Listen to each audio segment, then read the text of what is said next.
তোমাকে খুব চেনা চেনা লাগছে। আমি তোমাকে কি কোথাও দেখেছি? হ্যাঁ ম্যাম, আপনি আমাকে খুব ভালো করে চেনেন। আপনি আপনার অনেক সবথেকে অবাধ্য ছাত্র ছিলেন।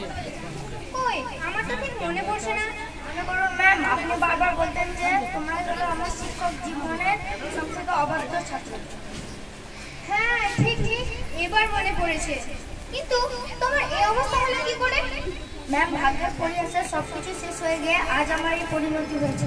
ভেবেছিলাম বাবার হাতে কোনোদিনও অসুবিধার মুখ দেখতে হবে না, কিন্তু আমার বন্ধুরা যারা মন দিয়ে পড়াশোনা করেছিল, গুরুজনদের কথা শুনেছিল, তারা আজ প্রতিষ্ঠিত।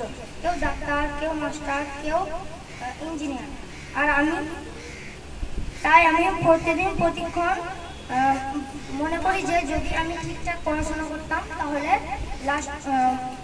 শেষ পরিণতি এরকম হতো। তাহলে বুঝতে পারলে তো মানুষের জীবনে পড়াশোনার গুরুত্ব কতটা।